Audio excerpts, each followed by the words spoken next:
সালামু আলাইকুম ওরহমতুল্লাহি ওবারাকাতুহ। 22 ফেব্রুয়ারি 2005 রোজ মঙ্গলবার। এই দিন দিবাগত রাত 2টার সময় দারুল ইমারত কেন্দ্রীয় মার্কাজ সংলগ্ন নিজ বাসভবন থেকে গ্রেফতার হন মোহতারাম আমিরে জামাত প্রফেসর ডক্টর মোহাম্মদ আসাদুল্লাহ গালিব। তার সাথে আরও গ্রেফতার হন আন্দোলনের সিনিয়র নায়েবে আমির শেখ আব্দুস সামাদ সালাফি, কেন্দ্রীয় সেক্রেটারি জেনারেল অধ্যাপক নুরুল ইসলাম এবং বাংলাদেশ আহলে হাদিস যুব সংঘের তৎকালীন কেন্দ্রীয় সাংগঠনিক সম্পাদক জনাব ASM আজিজুল্লাহ। গ্রেফতারের মাত্র 4 দিনের মধ্যে আমিরে জামায়াতের বিরুদ্ধে চাপিয়ে দেওয়া হয় রাজশাহী, নওগাঁ, বগুড়া, সিরাজগঞ্জ, গাইবান্ধা ও গোপালগঞ্জে মোট 10টি মিথ্যা মামলা। বাকি 3 জন নেতার বিরুদ্ধে করা হয় 6টি মামলা। ইলেকট্রনিক ও প্রিন্ট মিডিয়াতে তাদের বিরুদ্ধে চালানো হয় বিরামহীন অপপ্রচারণা। পরবর্তীতে বিভিন্ন সময়, বিশেষত 17ই আগস্টের বোমা হামলার পর সংগঠনের জেলা পর্যায়ের আরও প্রায় 40 জন নেতাকর্মী গ্রেফতার হন। প্রাথমিক হতবিহ্বলতা কাটিয়ে আহলে হাদিস আন্দোলন বাংলাদেশ এ অন্যায়ের প্রতিবাদে দেশ বিদেশের বিভিন্ন স্থান থেকে তীব্র প্রতিক্রিয়া জানায়। দেশের বিভিন্ন প্রান্তে এবং রাজধানী ঢাকার বুকে বিভিন্ন সময় বিক্ষোভ মিছিল ও প্রতিবাদ সমাবেশের মাধ্যমে সরকার ও চক্রান্তকারী মহলের প্রতি চরম নিন্দা ও ধিক্কার জানায় স্বতঃস্ফূর্তভাবে অংশগ্রহণকারী সাধারণ জনমানুষ। 4 বছর আগেও বলে গেছি, আমিও বলে গেছি, ডক্টর গালিবও বলে গেছেন। তখন কেবল উত্তর এলাকাতে স্পষ্ট কণ্ঠে দ্ব্যর্থহীন ভাষায় জোরালো বক্তব্য দিয়ে গেছেন। আমি জিজ্ঞাসা করি গোয়েন্দা বাহিনীকে, সরকারের, আপনারা কি সে ভাষণ শোনেন নাই? ডক্টর গালেব কতগুলো চুরি না করলে কোন বাবার এত বড় জমিদারি নেই যে নির্বাচনে কোটি কোটি টাকা আদায় করে, নিরীহ মানুষ হত্যা করে, আবার আত্মহত্যাও করে। ওদের শরীয়তের কোনো জ্ঞান আছে? ওরা ধর্মীয় নেতৃত্ব দেওয়ার যোগ্য? ওরা শাহাদাত আল্লাহ হলো স্রষ্টা, তুমি হলো সৃষ্টি। আল্লাহ মাবুদ, তুমি আবেদ। আল্লাহ উপাস্য, যাকে উপাস্য আমরা ঠিক মতো বলি না, উপাসনা, উলুহিয়ত, উপাসনা অর্থ জানেন? এত বড় 7.5 মণ ওজনের বাঘের চোখের মতো টাইগার নিয়ে দিকে Nowhere it has been said that Dr. Galeb has no connection with Ahl Hadith. Therefore, he will not be granted bail. কোথাও প্রমাণ হচ্ছে না যে ডক্টর গালেব আহলে হাদিস না, সুতরাং তাদেরকে বেল দেওয়া যাবে না। কামরুজ্জামান সাহেবের বিরুদ্ধে মরণোত্তর মামলা দায়ের করুন, জিয়াউর রহমান সাহেবের বিরুদ্ধে মরণোত্তর মামলা দায়ের করুন, হানিফ সাহেবের বিরুদ্ধে দায়ের করুন, আওয়ামী লীগের বিরুদ্ধে মামলা দায়ের করুন, বিএনপির বিরুদ্ধে মামলা। আপনাদেরকে ডক্টর গালেব কোনোদিন বোমা মারতে বলেছেন? লক্ষ জনতার হাত আবার তুলুন, মারতে বলেছে? আপনারা কোথা থেকে মিথ্যা কাহিনী আবিষ্কার করলেন? কি দিয়ে পরীক্ষা করবেন করুন। অতঃপর 9 জুলাই 2006 তারিখে কারামুক্ত হন সিনিয়র নায়েবে আমির সহ 3 জন নেতৃবৃন্দ।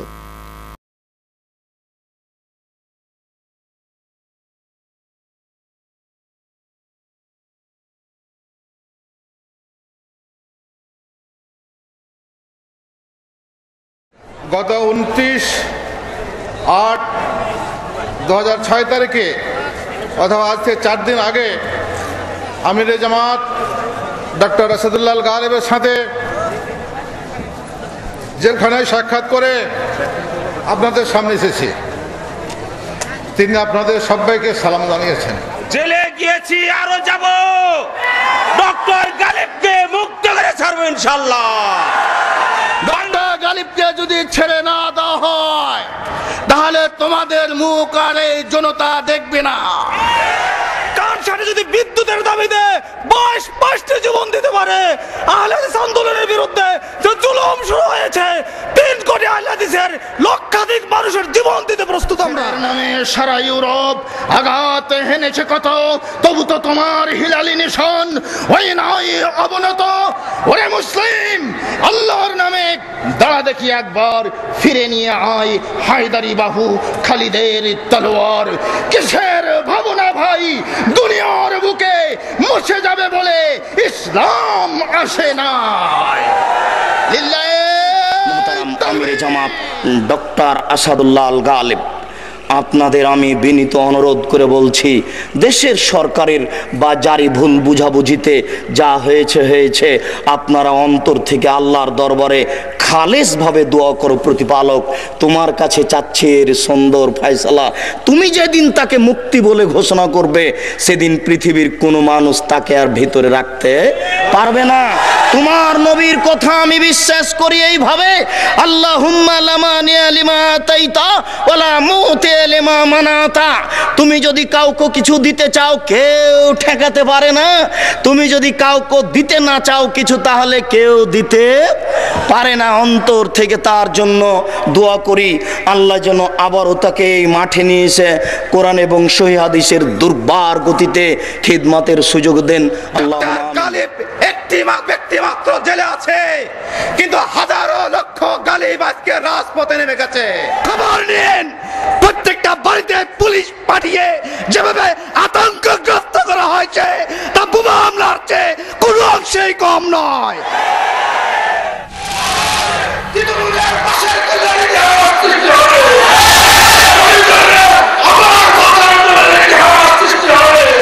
আর একটি কথা সরকারকে জানিয়ে দিচ্ছি, আমাদের প্রাণপ্রিয় নেতা ডক্টর আসাদুল্লাহ আল গালেব সাহেবকে অন্যায় ছাড়া তারপরও ছাড়া হচ্ছে না। আমি ক্ষমতায় থেকে যত অপরাধ করে আসছেন, ডাক্তার গালিবকে জেলে পচানো সহ সমস্ত অপরাধের জন্য আল্লাহর কাছে ক্ষমা চান আপনারা। যারকে শত শত হাজার হাজার লক্ষ লক্ষ মানুষ যার সম্পর্কে সার্টিফাই করছে তিনি নিরপরাধ এবং তিনি সম্পূর্ণ নির্দোষ, সেই ব্যক্তিকে আজকে জেলে আটক রাখা হয়েছে। আসাদুল্লাহ আল গালিব একজন বিশিষ্ট আলেম, দেশের শীর্ষস্থানীয় আলেম। তিনি একজন মর্যাদা সম্পন্ন মানুষ। তাকে এভাবে অন্যায়ভাবে আটকে রেখে আপনারাও নিজেদেরকে আলেম বিরোধী মানুষ হিসেবে চিহ্নিত করবেন না। ওই দেশের টুপিওয়ালা দাড়িওয়ালা নামাজি দিনদার মানুষ কেউ নয় যার অন্তরে আসাদুল্লাহ আল গালেবের উপরে অত্যাচারের জন্য যার কলিজায় আঘাত লাগে না। আর শেষ কথা, আসাদুল্লাহ আল গালেবের জন্য আমি দোয়া করি, আপনারা দোয়া করে সব বড় দরবারে আমরা ফরিয়াদ জানাই, মওলা আমার এই সুযোগ্য সন্তান দিকে তুমি ধ্বংস করবা। এর বিরুদ্ধে যে সমস্ত অত্যাচার হচ্ছে, আল্লাহ তোমার কাছে ফরিয়াদ, তুমি এর ব্যবস্থা করে দাও। আলহামদুলিল্লাহ।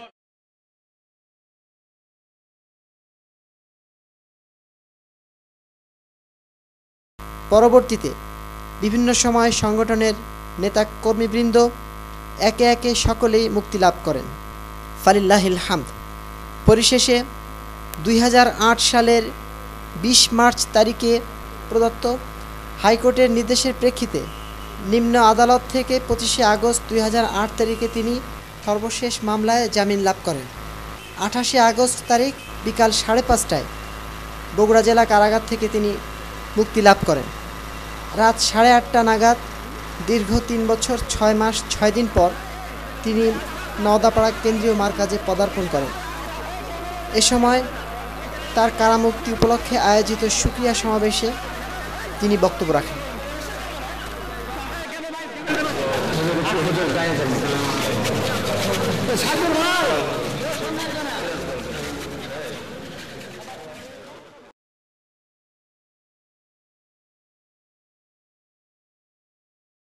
السلام عليكم ورحمة الله وبركاته. إن الحمد لله نحمده ونصلي على رسوله الكريم. أما بعد فأعوذ بالله من الشيطان الرجيم. بسم الله الرحمن الرحيم.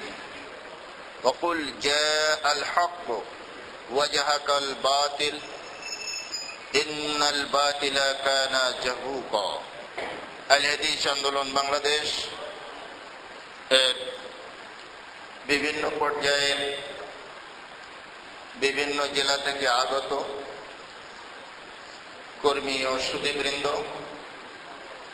আমরা আল্লাহ রাব্বুল আলামিনের বারগাহে সর্বপ্রথমেই লাখ কোটি সুজুদ ও শুকরিয়া জ্ঞাপন করছি যে আল্লাহ পাকের ঐকান্তিক মেহেরবানিতে আজকে লক্ষ লক্ষ কোটি কোটি মুমিন মুমিনাত হৃদয় থেকে উচ্চারিত দোয়ার ফসল আমাদের প্রাণ প্রিয় আমিরে জামাআত মুহতারাম ডক্টর মাওলানা আসাদুল্লাহ আল গালিব সাহেব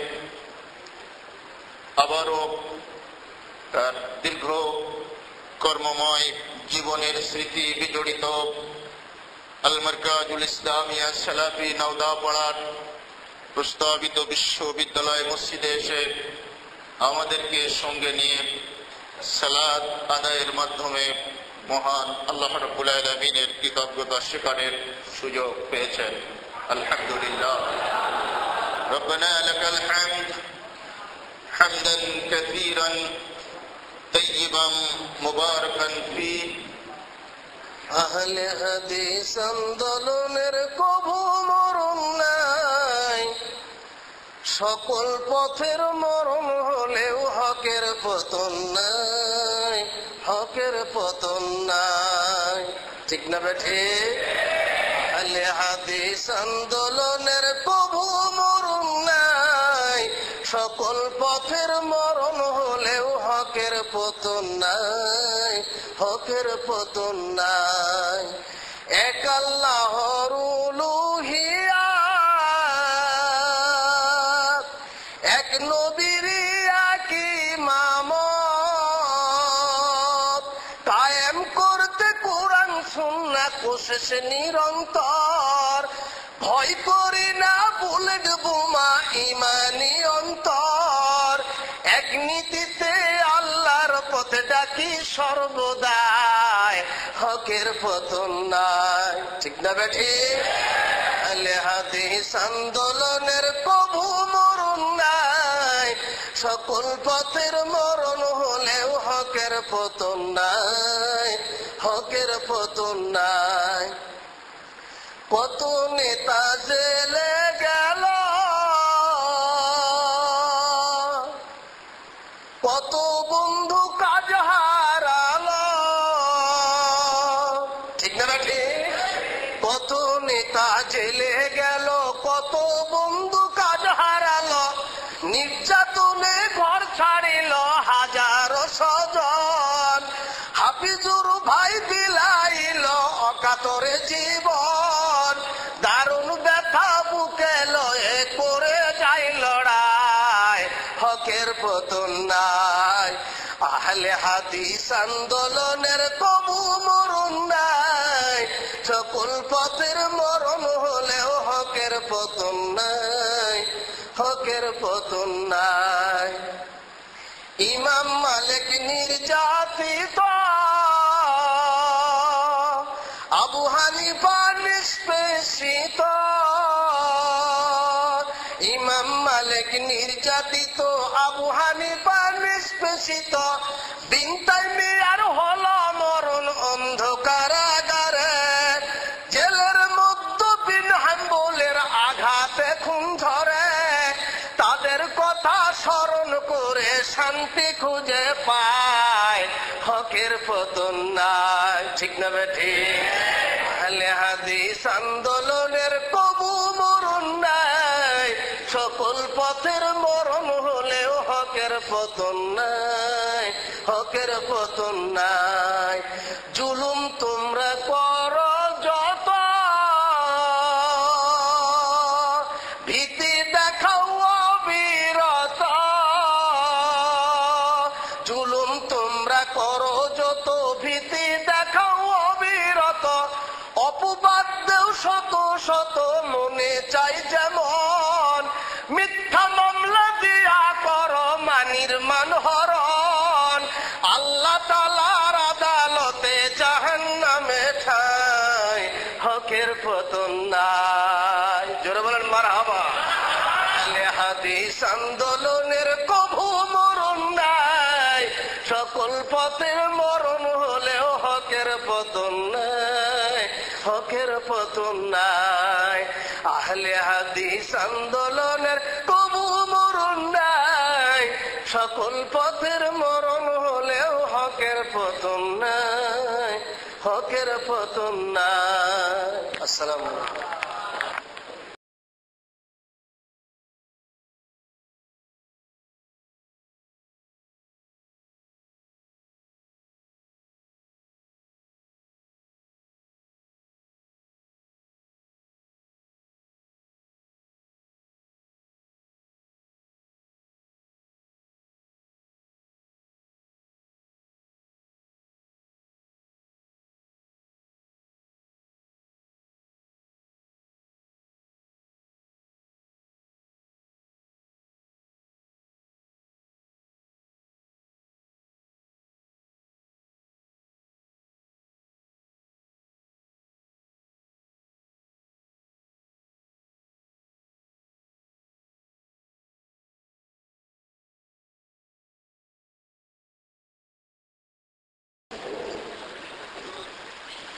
السلام عليكم ورحمة الله وبركاته.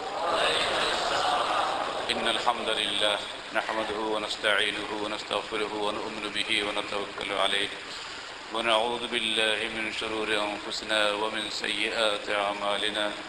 من يهده الله فلا مضل له ومن يضلل فلا هادي له. ونشهد أن لا إله إلا الله وحده لا شريك له ونشهد أن محمدا عبده ورسوله. أما بعد فقد قال الله تعالى في الكلام المجيد: فأعوذ بالله السميع العليم من الشيطان الرجيم. بسم الله الرحمن الرحيم. أفحسب الذين آمنوا أن يقولوا آمنا وهم لا يفتنون. وقال رسول الله صلى الله عليه وسلم: ما يصيب من مسلم من وصب ولا نسب ولا هم ولا غم حتى الشوكة يشاكها إلا كفر الله عنه خطاياه. رواه الشيخان. وفي رواية الترمذي: فيموت وليس عليه خطية. সম্মানিত সভাপতি, উপস্থিত ওলামায়ে কিরাম এবং আন্দোলন যুব সংঘ সুনামনীর বিভিন্ন পর্যায়ের নেতা ও কর্মীবৃন্দ এবং আমার মাদ্রাসার প্রাণপ্রিয় ছাত্র শিক্ষকবৃন্দ, এছাড়াও যারা বাইরে থেকে এসেছেন, অনেকে অচেনা ভাই আছেন, সবার উদ্দেশ্যে আন্তরিক মোবারকবাদ জানাচ্ছি। আমাদের যারা আমাদের জন্য ইখলাসের সাথে দোয়া করেছেন, তাদের সবার জন্য আমিও দোয়া করছি। আল্লাহ পাক তাদের দোয়া কবুল করেছেন। আল্লাহ পাক তাদের ইহকাল পরকালে যেন দান করেন, মঙ্গল দান করেন, তাদেরকে ইহকালীন এবং পরকালীন জীবন সমৃদ্ধিময় করেন। আজকের দিনে স্মরণ করছি সেই সমস্ত হারিয়ে যাওয়া রত্নগুলিকে, যাদেরকে এসে আমি আর শত চেষ্টাও দেখতে পাবো না। আহলে হাদিস আন্দোলন বাংলাদেশের কেন্দ্রীয় অর্থ সম্পাদক, যিনি আমার মামলাগুলির জন্য দিন রাত বিভিন্ন জেলখানায় আমার সঙ্গে সাক্ষাৎ করতেন, আদালতে যেতেন, দিন রাত পাগলের মতো করতেন, সেই একটি স্তম্ভ বলা যেতে পারে আন্দোলনের, জয়পুরহাটের সভাপতি বলা ঠিক হবে না, বরং কেন্দ্রীয় অর্থ সম্পাদকটাই তার সবচেয়ে বড় পরিচিতি ছিল, মাওলানা হাফিজুর রহমান। তিনি আজকে আমাদের কাছ থেকে বিদায় নিয়েছেন। কিভাবে নিয়েছেন আপনারা ইতিহাস জানেন।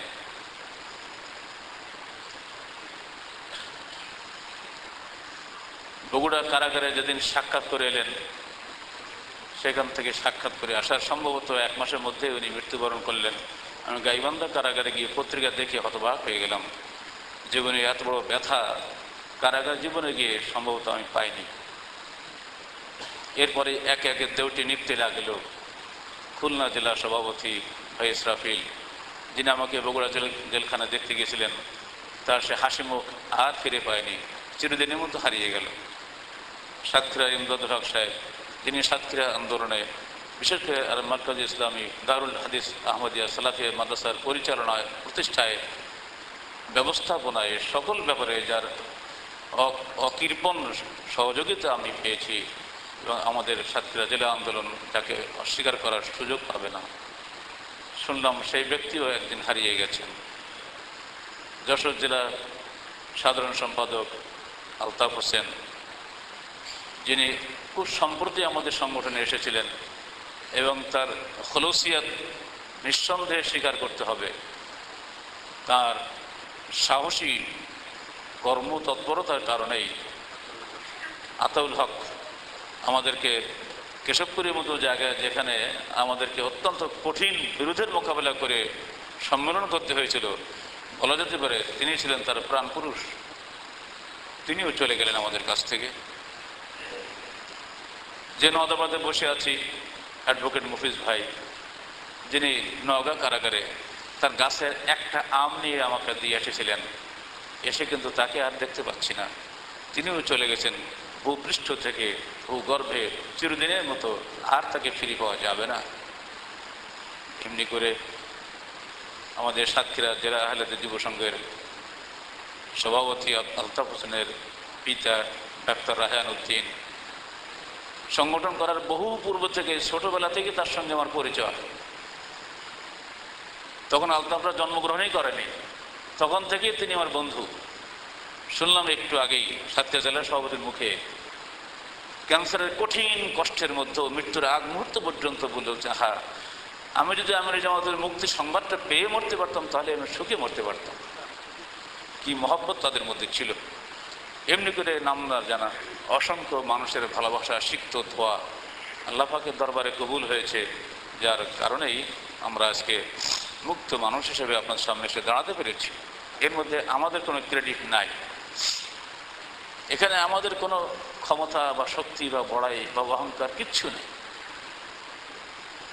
আমরা যা কিছু করেছি আল্লাহর সাহায্যে কাজ করেছি, এবং এখনও আমরা বাইরে এসেছি আল্লাহর সাহায্যে এসেছি। আল্লাহ আমাদেরকে কিছুদিনের জন্য জেলখানা নিয়ে গেছিলেন, ওটাও একটা আলাদা জগৎ। সেই পরীক্ষা আমাদের নেওয়া প্রয়োজন ছিল, ওই পরীক্ষা আমাদের দেওয়া হয়নি, যেটা আমাদের পূর্বপুরুষরা দিয়ে গেছেন। ইমাম ইবনে তাইমিয়া ৮ বার জেলখানায় গিয়েছেন, অবশেষে তার জীবনটা বেরিয়ে গেছে জেলখানায় থাকতেই, জেলখানাতেই তার মৃত্যু হয়েছে। তৎকালীন যুগে তার এমন কোনো শত্রু থাকার কথা না, তবু তার কেমন শত্রু ছিল যে তাকে ৮ বার জেল খাটতে হলো। এমনকি তার মহব্বতে তার ছাত্র হাফেজ ইবনুল কাইয়্যিম, এই সমস্ত মানুষের পরিচয় দিতে গেলে বিশাল একটা অনুষ্ঠানই দরকার। হাফেজ ইবনুল কাইয়্যিম বললেন, আমি আমার উস্তাদের সঙ্গে জেলখানায় জেলে থাকবো, উস্তাদের সেবা করব। তাকে জেলে নেওয়া হলো, কিন্তু সেবা করতে দেওয়া হলো না। উনি এক ছেলে, উনি আর এক ছেলে। কারারক্ষীরা বলল, তোমার উস্তাদ আজকে মৃত্যুবরণ করেছে, বলে আমার একান্ত আকুতি মিনতি, আমাকে একটু তার চেহারা দেখতে দাও, অন্তত জানাজা অংশগ্রহণ করার সুযোগ নাও দাও, জেলখান থেকে বের হওয়ার সময় একটু দেখার সুযোগ দাও। কারা কর্তৃপক্ষ বললেন, সরকারের অনুমতি নাই, তাই তোমাকে দেখতেও দেওয়া হবে না। হাফেজ ইবনুল কাইয়্যিমের মতন মানুষ, হাফেজ ইবনুল তাইমিয়ার মতো মানুষ, যদি তাদেরকে দুনিয়ার কোনো আদালত দোষী সাব্যস্ত করে যদি, আমি বলবো ওই আদালতই দোষী। আর এই সমস্ত মানুষদের উপরে এই জুলুম সিতম নেমে এসেছে কেন? উপমহাদেশের আহলে হাদিস আন্দোলনের একচ্ছত্র অধিনায়ক শাইখুল কুল ফিল কুল সৈয়দ শাহ নাজির হোসেন দেহলভি, যিনি পূর্ণ ১০০ বছরের আয়ু পেয়েছিলেন, ১২২০ হিজরি থেকে ১৩২০ হিজরি পর্যন্ত তার বিশাল একটা আয়ুষ্কাল আল্লাহ পাক তাকে দান করেছিলেন, যিনি ৭৫ বছরের শিক্ষকতা জীবনে ১,২০,০০০ ছাত্রের শিক্ষক ছিলেন, এবং তার মধ্যে ৮০,০০০ ছাত্রই আহলে হাদিস হয়ে গিয়েছিল। এই মানুষটিকে জেলখানায়, রাওয়ালপিন্ডি জেলখানায় ১ বছর রেখেছে ব্রিটিশ গভর্নমেন্ট। কি অপরাধ ছিল তার? শাহ ওলিউল্লাহ মহদ্দেস দেহলভি রহমতুল্লাহ যখন বললেন, ফুক্কা কুল্লা নিজাম, সকল বিধান বাতিল করো, এরপরে কি কায়েম করতে হবে ওটা বলতে তিনি ভয় পেলেন ব্রিটিশ আমল। ওইটুকু আমরা যোগ করে দিয়েছি ইল্লা নিজামুল ওয়াহিয়াল খিতামি, সকল বিধান বাতিল করো, ওহির বিধান কায়েম করো। এই ওহির বিধান কায়েম করার কথাটা আমি আমাদের সংগঠনের মাধ্যমে এটা আমরা যোগ করে দিয়েছি।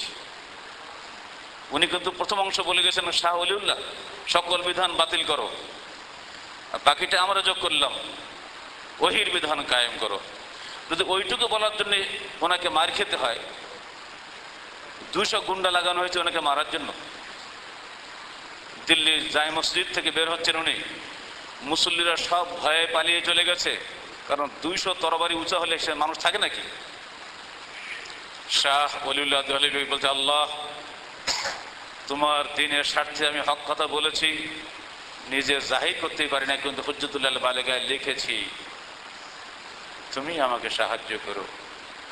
9 জন আহলে হাদিস কোথায় ছিল? ছুটি চলে আসছে। হে ওলিউল্লাহ, যে হক জাহির করার জন্য তোমাকে আজকে ওরা মারতে আসছে, আমরা তো তোমার সেই হকের অনুসারী, তুমি একা মরবে আমরা বেঁচে থাকবো? হতে পারে না। আর এই তাকবীর, এমন জোরে তাকবীর দিল ওই 9 জনে, দিল্লি জায় মসজিদ কেঁপে উঠল। ওই 200 গুন্ডার হাত থেকে তরবারি পড়ে গেল। আল্লামা শাহ ওলিউল্লাহ দেহলভী আল্লাহর বান্দা নিরাপদে বেরিয়ে চলে এলেন, কারোর ক্ষমতা হয়নি তার গায়ে অস্ত্রাঘাত করছে।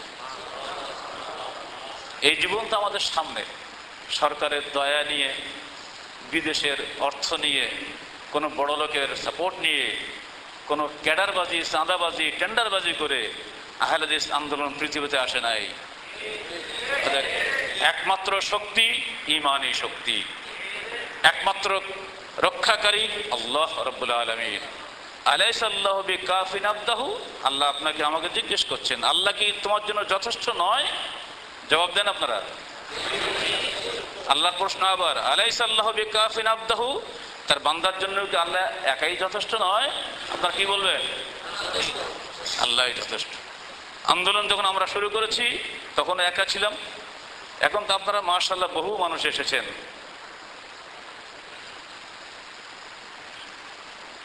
হকের অনুসারী যারা হয় তারা কারো সাহায্য প্রার্থনা করে না, সির্ফ আল্লাহ সাহায্য প্রার্থনা করে। আহলে হাদিস আন্দোলনের এ দাওয়াত দিতে গিয়ে যদি ওই সমস্ত মনীষীদের উপরে কষ্ট এসে থাকে, তাহলে আমাদের উপরে আসবে না যদি মনে করি, তাহলে বুঝতে হবে আমরা মুনাফিকি করছি। আহলে হাদিস আন্দোলনের নাম করে আপনাদের সির্ফ মন জয় করার জন্য আমরা চেষ্টা করছি। আর আহলে হাদিস আন্দোলন করতে গিয়ে যদি কোনো রকম জুলুম না আসে, তা বুঝতে হবে আসলে আমরা গোলালু হয়ে গেছি, সব তরকারি দিয়ে খাওয়া যায়, এটা হবে না। বন্ধুরা আমার, আমরা কেন জেল খাটলাম? কি অপরাধ ছিল? 3 বছর 6 মাস 6 দিন পরে আজকে এই যেখানে দাঁড়িয়ে কথা বলছি, সেদিনও রাত 10টায় আমার সর্বশেষ যুব সংঘের প্রশিক্ষণ শেষ করে এখানে বসে, মনে আছে? রাত 10টায় এখান থেকে বেরিয়ে বাসায় গিয়েছি, রাত 1:30টায় আমাকে ডাকছে আমার secretary general Nurul Islam, sir একটু বাইরে আসেন। বেরিয়ে দিকে মাশাআল্লাহ পুলিশ মহাশয়রা দাঁড়িয়ে আছেন। তো রাত 10টায় এখানে বক্তব্য রেখে পরে অ্যারেস্ট হয়ে চলে গেছিলাম জেলখানায়। আবার এখানে এসে এখনো ঘরে উঠে নাই, সেই রাত 10টা, এখন 11টা বেজে গেছে, আপনাদের সামনে আবার বক্তব্য রাখছি। এটা কি আমাদের জীবনের সবচেয়ে বড় পাওনা নয়?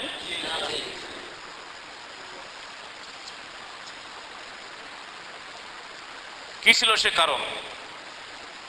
আমরা কি কারোর ভোটের বাক্সে ভাগ বসাতে চেয়েছিলাম?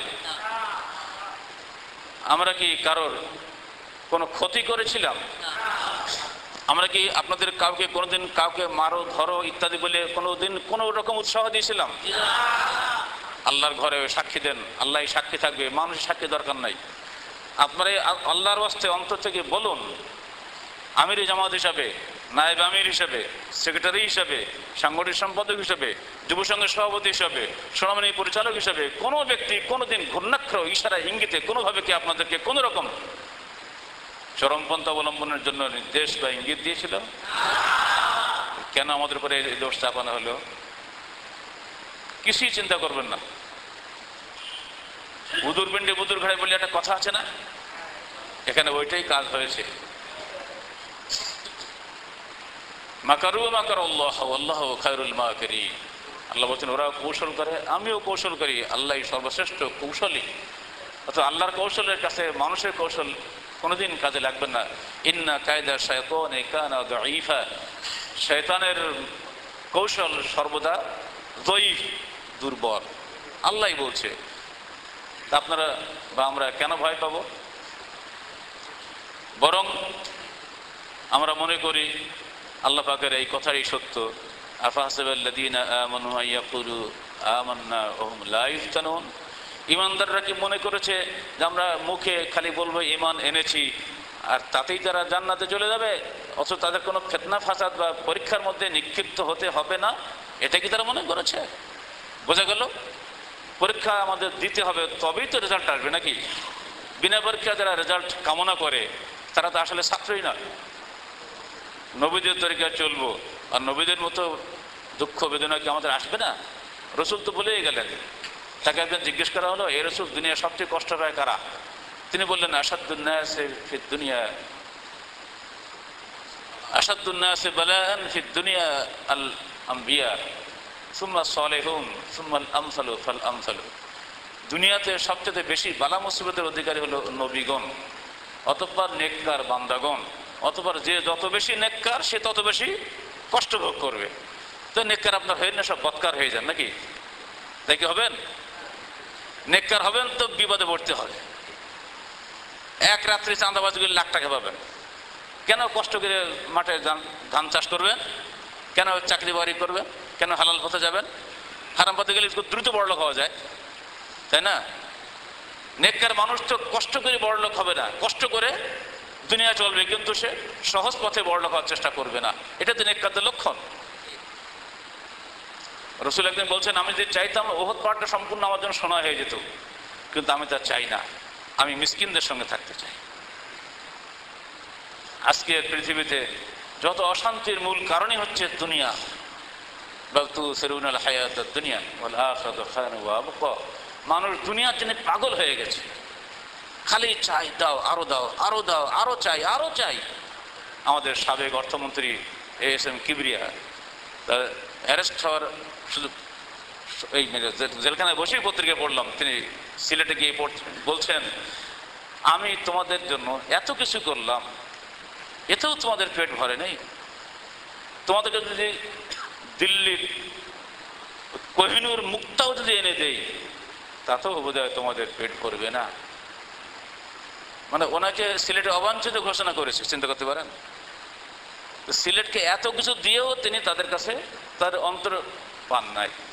এটাই তো হাদিসে আল্লাহ রাসূল বলছেন, একজন ব্যক্তিকে যদি এক ময়দান ভর্তি স্বর্ণ দেওয়া হয়, সে আর এক ময়দান ভর্তি স্বর্ণ কামনা করবে, তার আকাঙ্ক্ষা মিটবে না। অতএব এই দুনিয়ার আকাঙ্ক্ষা যদি আমরা পড়ে যাই, আমরা ধ্বংস হয়ে যাব। আমাদের যদি একটুখানি কাজও আমরা করি সির্ফ আখিরাতের জন্যই করব, তাহলে আমাদের জীবনের দুঃখ বেদনার হার কমে যাবে। জেলে গেছি, মনে হচ্ছে এই বাড়ি থেকে ওই বাড়িতে গেছি, কষ্ট করেছি, মনে হচ্ছে কষ্ট আমার পাওনা ছিল, কেন হকের পথে দাওয়াত দিতে গেলাম? প্রচলিত যে পদগুলো চলছে সমাজে, যে কোনো একটা বেশি নিলে তো মাশাআল্লাহ একদিন MP মন্ত্রী অনেক কিছু হওয়া যেত, এই ঝামেলা কেন আসলাম? আবার মনে হয় এই ঝামেলা তো আমার রসুলের পথ, এই যে নবীদের পথ, এই পথ ছাড়লে তো আমার জান্নাত অবধারিত, জান্নাত এর পথ বন্ধ হয়ে যাবে, আমাকে তো জান্নাত পেতেই হবে। বন্ধুরা আমার, আহলে হাদিস আন্দোলন করার কারণেই আমাকে আপনাকে এই কষ্ট পেতে হয়েছে, নাকি অন্য কোনো কারণে কষ্ট পেয়েছেন বলুন তো? যদি আপনারা বলেন আমি স্বীকার করে নেব, আপনাদের ভোটাভুটিটা আগে নিতে চাচ্ছি আমি। কি কারণে আজকে আমরা জেল খাটলাম 40টা মানুষ? বলুন, আপনারা জবাব দেন, আপনারা বলুন, কি জবাব দেন? অন্য কোনো কারণে কি আমরা জেল খেটেছি? দুনিয়াবি কোনো কারণে কি জেল খেটেছি? আপনাদেরকে সারা বাংলাদেশে আল্লাহ মেহরবানি আমাদের হাত দিয়ে, আমাদের মাধ্যমে কুয়েতি হাইয়াতুর রাসূল ইসলামের ওসিলায় আল্লাহ পাক প্রায় 1000 খানেক মসজিদ এদেশে করিয়ে নিয়েছেন, তার মধ্যে একটা এখানে আমরা বসে আছি। এইগুলো করার বিনিময়ে কি আমরা কোনদিন আপনাদের বলেছি যে আমাকে তোমরা ভোট দাও, MP বানাও? আমাকে কিসের বিনিময়ে দিতে হবে, পার্সেন্টেজ দিতে হবে বলেছি কোনদিন আপনাদের কাছে? যা কিছু করেছি ফি সাবিলিল্লাহ। এমনকি আমরা সার্কুলার দিতে বাধ্য হয়েছি যে আমিরে জামাতের বাসায় কোনোদিন আপনারা কোন রকম হাদিয়া তোহফা নিয়ে আসবেন না। মনে পড়ে আপনাদের সে কথা? সম্পূর্ণ লিল্লাহ কাজ করেও আজকে আমরা কষ্ট পাচ্ছি, তাহলে কি বলবেন আল্লাহ আমাদেরকে কষ্ট দেওয়ার এই ফলাফলটা আল্লাহ আমাদের কষ্ট দিচ্ছেন? আল্লাহর জন্য কাজ করে আল্লাহ আমাদের মায়ের যদি দেয় তা আল্লাহর জন্য কাজ করবো কি জন্য? এরকম একটা ধিক্কার আসবে না? আসা তো স্বাভাবিক। যার জন্য চুরি করি সেই বলে চোর, রাগ হবে না? আল্লাহর জন্য কাজ করছি, আল্লাহ বলতে তুই জেলে যা, তো ওই কাজে কেন যাব? হ্যাঁ, যেতে হবে। ফাঁসির দড়ি গলায় পরানো হচ্ছে মিশরের সাবেক শিক্ষামন্ত্রী, জগৎ বিখ্যাত ইসলামী চিন্তাবিদ, যার লিখিত তাফসীর জিলালুল ফি জিলালিল কোরআন আমরা ইউনিভার্সিটিতে পড়িয়ে থাকি। 4 ভাই বোন, 4টে রত্ন, সৈয়দ কুতুব, মোহাম্মদ কুতুব, হামিদা কুতুব, আমিনা কুতুব, 2 ভাই 2 বোন, 4 জনকেই অ্যারেস্ট করা হয়েছে। 4 জনই মৃত্যুদণ্ডের আসামি, খুনের আসামি। 3 ভাই বোনকে মুক্তি দেওয়া হলো। সৈয়দ কুতুব যেহেতু ওদের নেতা, তাকে ফাঁসির হুকুম দেওয়া হলো। শুধু তাই না, একজন সাবেক মন্ত্রীকে প্রচণ্ড জ্বর অবস্থায় এবং সমস্ত দিন রোজা থাকা অবস্থায় বাড়ি থেকে, আমাদের তো গাড়িতে করে নিয়ে গেছিল, তাকে হাঁটিয়ে নিয়ে গেল জেলখানা পর্যন্ত। এবার জেলখানা নিয়ে 2 ঘন্টা একটানা পিটানো হলো। তিনি বললেন আমি রোজা আছি, বলে সেই জন্য তোকে বেশি করে মারবো। তারপরে তাতেও শান্তি হয়নি, পা দিয়ে দবানো হলো, তাতেও শান্তি হয়নি, অবশ্যই কুত্তা লেলিয়ে দেওয়া হলো। কুকুর তাকে খাবলে খাবলে গোস্ত উঠে নিল সারা দেহ থেকে। নির্যাতনের কাহিনী আর কিছু শুনবেন? যখন তাকে ফাঁসির দড়ি গলায় দেওয়া হচ্ছে, তিনি বলতেন, হাসি মুখে বলতেন, হাযা মিন আমরি রাব্বি, এটা আমার আল্লাহর হুকুমেই হচ্ছে। সুবহানাল্লাহ, চিন্তা করা যায়? আল্লাহর পথে যারা কাজ করে তারা কোনো কষ্টকে কষ্ট মনে করে না। মা আসাবা মিন ওয়াসাবিন, মা আসাবা মিন মুসলিমিন মিন ওয়াসাবিন ওয়ালা নাসাবিন ওয়ালা হাম্মিন ওয়ালা হাম্মিন। কোনো মুসলমান দুনিয়ায় কোনো কষ্ট পেলে, তাই খাওয়ার কষ্ট হোক, করার কষ্ট হোক, মনের বেদনা হোক, দেহের বেদনা হোক, হাত্তা শাওকাতা ইউশাকুহা, এমনকি পায়ে যদি একটা কাঁটাও ফুটে দেয়, ইল্লা কাফরাল্লাহু আনহু খাতায়াহু, আল্লাহ পাক এর বিনিময়ে তার গুনাহের কাফারা করে থাকেন। এটা হলো বুখারী মুসলিমের হাদিস। আর তিরমিজি শরীফে এসেছে সহিহ রাওয়াতে, ফায়ামুতু ওয়া লাইসা আলাইহি খাতিয়াতুন, যখন তিনি মৃত্যুবরণ করেন তার আমলনামায় কোনো গুনাহ থাকে না, সব মাফ হয়ে যায়। আপনারা দোয়া করুন এই জেল খাটার বিনিময়ে যেন আল্লাহ পাক আমাদের সমস্ত গুনাহ খাতা মাফ করে দেন। যদি কালকেই মৃত্যু হয়ে যায়, আল্লাহ পাক যেন আমাদেরকে বেগুনাহ জান্নাতে নিয়ে চলে যান। কারণ আমাদের মূল টার্গেট জান্নাত পাওয়া। আর কিছু আছে নাকি আপনাদের? কিচ্ছু দরকার নাই। দুনিয়ার সব কিছুর বিনিময়ে আমরা জান্নাত কামনা করি। ইন্নাল্লাহা আশতারা মিনাল মুমিনিনা আনফুসাহুম ওয়া আমওয়ালাহুম বিআন্না লাহুমুল জান্নাহ। আল্লাহ বলছে আমি মুমিনের জানমাল খরিদ করে নিয়ে এসেছিলাম জান্নাতের বিনিময়ে। সেই জান্নাতের বিনিময়ে যারা কাজ করবে তাদের দুঃখ কিসের? আসার সময় ডাক্তার বলছে, স্যার আপনার ব্লাড প্রেশার মেপে দেখি সব কিছু মেপে সব ঠিকঠাক আছে কিনা। আমাদের কিচ্ছু মাপা লাগবে না, সবই ঠিক আছে। বলে জেলখানায় এসে ভিআইপিরা সব অসুস্থ হয়ে পড়ে যাচ্ছে, কেউ হুইল চেয়ার ছাড়া চলতে পারছে না, কেউ উঁচু করে নিয়ে যেতে হচ্ছে। আপনার বয়সী মানুষগুলো সব, স্যার আপনি একদম তাজা আছেন, যে কিছুই হয়নি, ব্লাড প্রেশার বাড়লো না, ডায়াবেটিসও বাড়লো না, কিছুই হলো না। তাহলে হবেটা কি? আমার টেনশন করলে তবেটাও ডায়াবেটিস হবে, ব্লাড প্রেশার হবে। টেনশনই তো নাই, কিসের টেনশন? বরং এটা আমি মনে করি একটা বিশ্রাম পেলাম। সারাদিন টেবিল চেয়ারে বসে আছি লেখাপড়া নিয়ে, কোনো সমস্যা নেই, সারাদিন লেখাপড়া। জেল কর্তৃপক্ষ হতবাক হয়ে যাবে, আপনি এত ধৈর্য, এত পড়াশোনা কিভাবে করেন? মানে ভাই এই সুযোগটা তো আর পাবো না, আবার যদি সরকার দয়া করে জেলে নিয়ে আসে আবার শুরু করব। এই সুযোগগুলো আমি বাইরে গেলে নওদাবড়া থাকলে আমার কোনো মতেই দিত না ওরা। শুধু ফোনে ফোনে অস্থির করে দিত। আর সব খালি ফোন যদি ধরি সারাদিন, তাতেই আমার লেখাপড়া সব ভাগলপুরে চলে যাবে। কি করলাম বসে বসে? হ্যাঁ, প্রথমে 1 বছর তো আমাদের বসতেই দেয়নি। 6টা জেলায় মামলা দিয়েছে, ঘোরাঘুরি করেছে না। শোনেন, স্থানের মায়া কেমন একবার বলবো। আপনারা তো অবশ্যই সেরকি কথা বলবেন, মাটির মায়া, মাটির মানুষ, মাটি ফাটি, কত মাটি বোঝা, কত কি বলবেন, কিন্তু মায়াটা কিন্তু থাকে। 2005 সালের 22শে ফেব্রুয়ারি রাত্রি 1:30টায় এখান থেকে বিদায় নিয়েছি। 2005-এর 25শে মার্চ বেলা 11টার সময় এই নওদাপাড়ার সামনে দিয়ে আমি নওগাঁ জেলে গেছি। 11টা 20 মিনিটে আমি এই মাদ্রাসা ক্রস করি। পুলিশ বাহিনী নিয়ে এসেছিল এই ডাইরেক্ট ওদিক দিয়ে নিয়ে যাচ্ছিল, ওই আপনার নওগাঁ যাওয়ার জন্য, ওই যে নাটোর দিয়ে নিয়ে যাচ্ছিল। আমি বললাম না, এই রাস্তাটা ভালো, ওরা ভালো চেনার রাস্তা না, আমার উদ্দেশ্য নওদাপাড়া দেখা, মানে এই রাস্তা দিয়ে গেলে ভালো হবে। আসলে এটা তো বেড়ার রাস্তা, বগুড়া দিয়ে গেলে ওটা নিকট হলো না, গোপালগঞ্জ থেকে আসছে তো। আমরা না, এই রাস্তাটা ভালো। ইউনিভার্সিটির সামনে দিয়ে শহর ঘুরে এখানে আসলাম একটু প্রিয় মুখগুলো দেখার জন্য। বারবার তাকাচ্ছি, কাউকে দেখতে পাই না। দেখলাম মসজিদে ঢুকতেছে সাইদুর রহমান, সঙ্গে আরেকজন চিনতে পারেন, সাইদুর রহমানকে চিনি পারলাম। ওর পিঠ আর মাথা দেখলাম, মুখ দেখতে পাই। ছেলেপিলে বাইরে খেলা করে, তাও দেখি না, কারণ জুমার টাইমের একটু আগে তো। তবুও নওদাপাড়াটা দেখলাম, এই মনের শান্তি। ওই যে লেখলাম আহলাদের যুব সংঘ, লেখা আহলাদিস কথাটা। পুলিশগুলো বলছে, স্যার এটা হচ্ছে আহলাদের কেন্দ্র যে? হ্যাঁ, এটি হলো কেন্দ্র।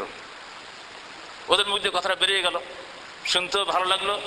এটা চোখের শান্তি পেলাম দীর্ঘ 1 মাস 3 দিন পরে। নওগাঁ জেলায় গেলাম, ঠিক জুমার পূর্ব মুহূর্তে আমরা ওখানে উঠলাম। ঢুকেই জেলা সাহেব বলতে, স্যার এসেছেন তো, 25 দিন থাকবেন, তারপর তো চলে যাবেন। তো হতেও পারে, আলহামদুলিল্লাহ। সুপার বলছে, স্যার আপনি এসছেন, 2 দিন পরে চলে যাবেন। সুবেদার বলছে, স্যার আপনার 3 জন প্রিয় সাথী এখানে আছেন, সেইখানে থাকবেন। আমি শুনে লাভ জুটছি, আমি জানতাম না যে ওনারা ওই জেলাতেই আছেন আগেই। আমাকে এখনই সেখানে নিয়ে চলো। যে এদিকে সালামি সাহেবকে পেলাম, আইজুল্লাহকে পেলাম, নুরুল ইসলামকে পেলাম। মনে হলো যে আমি বাড়ি চলে আসছি, একই জায়গায়, একই মানুষ। আগে ভাবছিলাম আমাকে আলাদা জায়গায় রাখবে, ওনাদের প্রতি আলাদা জায়গায় রাখবে।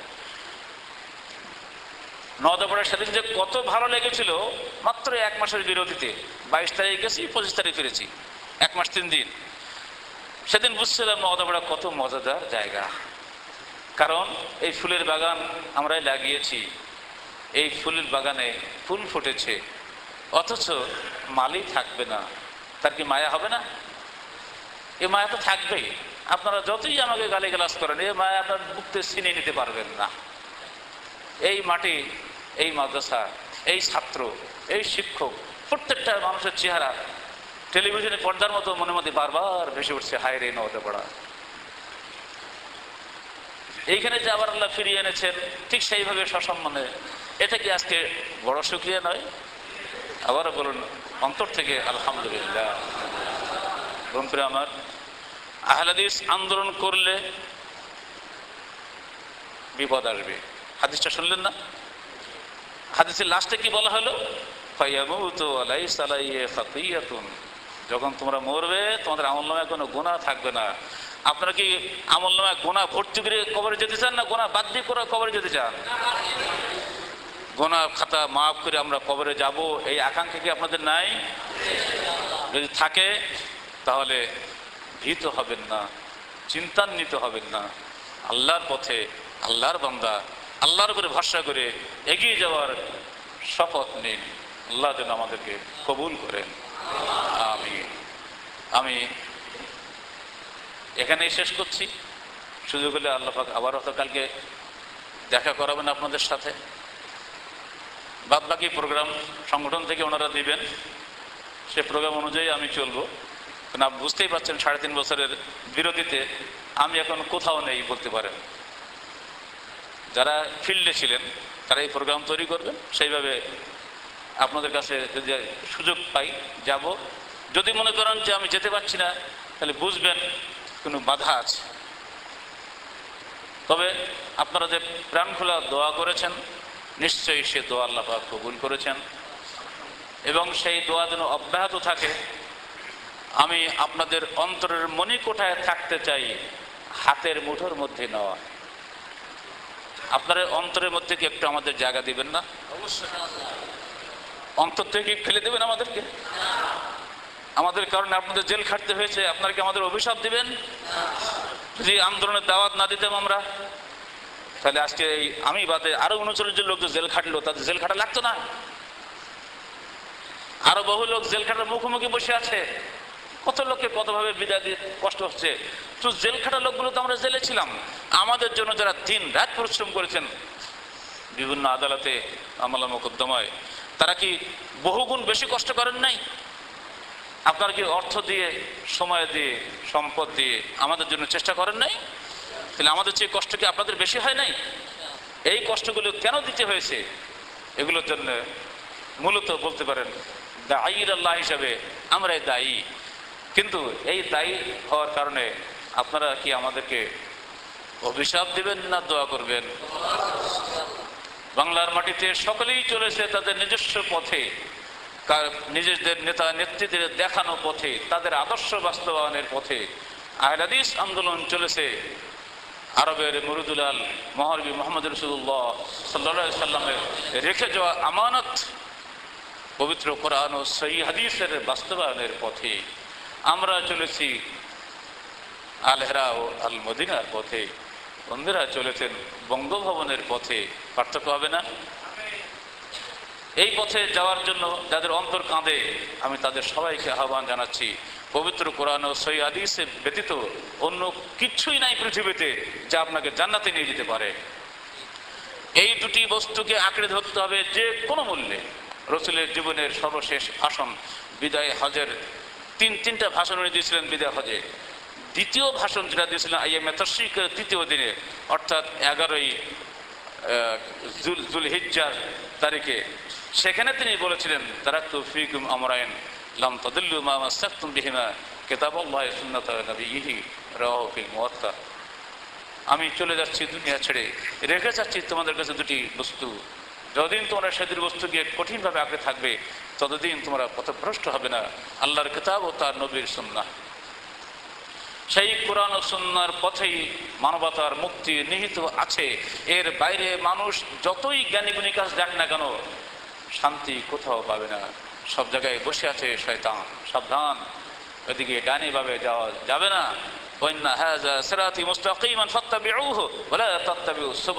এটাই হলো সিরাতুল মুস্তাকিম, কোরআন এবং সহিহ হাদিস, এটাই হলো সরল পথ। ওয়ালা তাত্তাবিউস সুবুলা, এর ডানে বামে কোনো রাস্তায় তোমরা অনুসরণ করো না। ফাতাফাররাকা বিকুম আন সাবিলিহি, তাহলে তোমাদেরকে আল্লাহর পথ থেকে বিভ্রান্ত করে ফেলবে। অতএব ভাইরা আমার, আপনাদের কাছে আমার আজকের এই শুভ দিনে আমার আবেদন, যে আন্দোলনের জন্য আল্লাহ পাক আমাদের পরীক্ষা নিয়েছেন, এই পরীক্ষায় যেন আমরা বিজয়ী হতে পারি, যেন পরাজিত না হই। এই পরীক্ষা যেন আল্লাহ পাক আমাদেরকে কবুল করে নেন। এই পরীক্ষা যত কষ্ট আমরা পেয়েছি, এই কষ্ট যেন আল্লাহ পাক আমাদের আমল নামায় লিখে নেন। আল্লাহ পাকের বিনিময়ে যেন আমাদেরকে জান্নাতুল ফেরদাউস নসিব করেন এবং মৃত্যুর আগে যেন আমাদের সমস্ত গুনাহ খাতা মাফ করে দেন। যে সমস্ত ভাইরা দুনিয়া থেকে চলে গিয়েছেন আল্লাহ পাক তাদের সকল গুনাহ খাতা যেন মাফ করে দেন। যে সমস্ত ভাইরা আমাদের জন্য অর্থ দিয়েছেন, দোয়া করেছেন, সকলকে আল্লাহ পাক উত্তম জাযা দান করুন। মাদ্রাসা এ পর্যন্ত যে টিকে আছে, আমি যখন যুগান্তর পত্রিকা দেখলাম জেলখানায় বসে ডক্টর গালিব জেলে তার সাম্রাজ্য অখ্যাত বড় করে লিখছে, আর ছবি দিয়েছে নওদাপাড়া মাদ্রাসার 3 তলা বিল্ডিং এর আগে মসজিদের, দেখে আনন্দে বুকটা ফুটে উঠলো। তুই যত গালি দিস না কেন, সাম্রাজ্য আমরা প্রতিষ্ঠা করি নাই, আমরা জান্নাতের সাম্রাজ্য প্রতিষ্ঠা করে আসছি সেখানে, এবং এই জান্নাত তোকে ধ্বংস করার ক্ষমতা তোদের নাই। এর মালিকানা আল্লাহর হাতে, এর অভিভাবক আল্লাহর হাতে। আল্লাহু ওয়ালিউল্লাযিনা আমানু ইখরুজু মিনাজ যুলুমাতি ইলান নূর। আল্লাহই হচ্ছেন আমাদের ওলি, আমাদের বন্ধু। তিনি আমাদেরকে অন্ধকার থেকে আলোর পথে নিয়ে এসেছেন। মানুষের মন গড়া বিধানের জাহিলিয়াত থেকে কোরআন হাদিসের অবিশ্রান্ত আলোর পথে নিয়ে এসেছেন। এই আলোর পথ ছেড়ে আমরা অন্ধকারের পথে যেতে চাই না। আল্লাহ পাক আমাদের এই কষ্টের বিনিময়ে সবাইকে তার নেককার বান্দাদের অন্তর্ভুক্ত করে নিন। যে দোয়াটা হযরত সুলাইমান করেছিলেন, আসুন সেই দোয়াটা আপনাদের সঙ্গে করি। তিনি বলেছিলেন, যখন সুলাইমানকে সাম্রাজ্য দেওয়া হলো তিনি সিজদায় পড়ে গেলেন, তিনি দোয়া করেছিলেন, রব্বি আউজিনি আন আশকুরা নি'মাতাকা আল্লাতী আন'আমতা আলাইয়া ওয়া আলা ওয়ালিদাইয়া ওয়া আন আ'মালা সালিহান তারদাহু ওয়া আদখিলনি বিরহমাতিকা ফি ইবাদিকাস সালিহিন। হে আল্লাহ, তুমি আমাকে তোমার দয়ায় তোমার নেককার বান্দাদের অন্তর্ভুক্ত করে নাও। এই দোয়াকে আমরা করবো না? প্রত্যেক নবী এই দোয়া করেছেন। অতএব আসুন আমরা দোয়া করি আল্লাহর কাছে, আল্লাহ তুমি আমাদেরকে তোমার নেককার বান্দাদের অন্তর্ভুক্ত করে নাও। হে আল্লাহ, তুমি আমাদেরকে তোমার বান্দাদের অন্তর্ভুক্ত করো না, যে পথে যাওয়ার কারণে তোমার বিরোধ বান্দারা তোমার প্রশংসা ভাজন হয়েছেন, তোমার নিয়ামত অনুগ্রহ লাভে ধন্য হয়েছেন। আল্লাহ, সেই পথে তুমি আমাদেরকে হেদায়েত দান করো। আমাদের সাথে অসংখ্য মানুষ যারা পথ খুঁজে বেড়াচ্ছে, আল্লাহ তুমি তাদেরকে কোরআন ও সহিহের পথে জান্নাতের পথ দেখা। হে আল্লাহ, জান্নাতের এই শুভ্র পথে যাতে মানুষ যেতে পারে সেজন্য তুমি সকল মানুষকে তৌফিক দান করো। আমি শেষ একটা নসিহত করে যাই, আহলে হাদিস কোনো ফেরকা বা কোনো গোষ্ঠীগত আন্দোলন নয়। আহলে হাদিস প্রত্যেকটা মানুষের কাছে মানবতার মুক্তির আন্দোলন। রসুলের ভাষা আল খালক আয়ালুল্লাহ, সমস্ত সৃষ্টি আল্লাহর পরিবার। যে এই আল্লাহর পরিবার যদি সৃষ্টির সবাই হয় তাহলে যারা আহলে হাদিস নয় তারা কি আল্লাহর পরিবারে ভুক্ত নয়? তো তবে আপনার দাওয়াত সবার কাছে যেতে হবে। আমার নবী কি বিশ্ব নবী নন? দুনিয়ার সকল নবী ছিলেন গোত্রগত গোষ্ঠীগত নবী। মুসা ছিলেন বনু ইসরায়েলের নবী, ঈসা ছিলেন বনু ইসরায়েলের নবী, দাউদ ছিলেন বনু ইসরায়েলের নবী, আর আমার নবী ছিলেন কাফাতাল লিন্নাস, সমস্ত মানব জাতির নবী। কোরআন হাদিস শুধু মুসলমানের জন্য নয়, কোরআন হাদিস হলো সকল মানুষের মুক্তির জন্য এসেছে, তাই না? তাহলে সকল মানুষের কাছে আপনার দাওয়াত যেতে হবে না? আহলে হাদিস মানে হাদিসের অনুসারী, কোরআন এবং হাদিসের অনুসরণ করার জন্য যারা দাওয়াত দেয় তাদেরকে আহলে হাদিস বলা হয়। আমাদের দাওয়াত কি? আসুন, তারপর কি? এই যে আমার কথাটা আপনাদের শতমুখ দিয়ে বের হলো, এটাই কি আমাদের সবচেয়ে বড় পাওনা নয়? এই কথাটুকু আহলে হাদিসরা কোনদিন বলতে শেখে নাই। এখন ছেলেরাও পর্যন্ত বলে, বাচ্চারাও পর্যন্ত বলে, আসুন পবিত্র কোরআন ও সহিহ হাদিসের আলোকে জীবন গড়ি। কত চমৎকার কথা! কারণ এই জীবন গড়ার বিনিময়ে আমি পাবো জান্নাত। যদি পাসপোর্ট না থাকে আমি কি বিদেশ যেতে পারবো? কোরআন হাদিস হচ্ছে আমার পাসপোর্ট। এই দুটার আমলের ভিত্তিতেই তো আমি জান্নাত পাবো। এই দুটি যদি না থাকে তো জান্নাত কি চাইলেই পাওয়া যাবে? আল্লাহ পাক আমাদের সবাইকে তার দ্বীনের সত্যিকারের দাঈর আল্লাহ হওয়ার তৌফিক দান করুন। আমিন। আকুলু কওলি হাযা আস্তাগফিরুল্লাহ ওয়া লাকুম ওয়া লিসাইরিল মুসলিমিন। আসসালামু আলাইকুম ওয়া রাহমাতুল্লাহি ওয়া বারাকাতুহু।